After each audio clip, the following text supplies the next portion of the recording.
नागपूर जिल्ह्यातील रामटेक तालुक्यात येणाऱ्या हिवरा-हिवरी गावात होळीच्या पावन पर्वानिमित्त होलिका पंचमीच्या दिवशी भव्य मंडईचे आयोजन करण्यात आले। सार्वजनिक सांस्कृतिक महोत्सव समितीच्या वतीने आयोजित करण्यात आलेल्या या कार्यक्रमात गावकऱ्यांचा उत्स्फूर्त प्रतिसाद पाहायला मिळाला। या मंडईमध्ये सांस्कृतिक, सामाजिक आणि शैक्षणिक संकल्पनांवर आधारित विविध कार्यक्रमांची रंगतदार प्रस्तुती करण्यात आली। पारंपरिक उत्साह आणि सांस्कृतिक वातावरणात साजऱ्या झालेल्या या कार्यक्रमामुळे गावात सणाचा आनंद अधिकच वाढला। दरम्यान राज्यमंत्री ॲडव्होकेट आशिष जयस्वाल यांनी व्हिडिओ संदेशाद्वारे हिवरा-हिवरी गावातील नागरिकांना होलिका पंचमीच्या शुभेच्छा दिल्या। तसेच या भव्य मंडईचे आयोजन करणाऱ्या सर्व आयोजकांचे अभिनंदन करत अशा सांस्कृतिक उपक्रमांमुळे समाजात एकात्मता आणि परंपरेचे जतन होते असे त्यांनी आपल्या संदेशात सांगितले।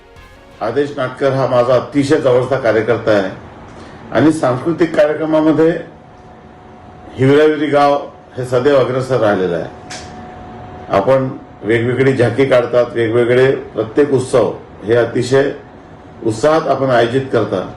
आपल्या कार्यक्रमात उपस्थित राहायची माझी मनापासून इच्छा होती, परंतु प्रत्यक्ष उपस्थित राहू शकणे अशक्य असल्यामुळे आज मी या व्हिडिओच्या माध्यमातून आपल्या सर्वांना शुभेच्छा देतो। आपल्या सर्वांना खूप खूप शुभेच्छा। धन्यवाद। जय हिंद, जय महाराष्ट्र, जय श्रीराम।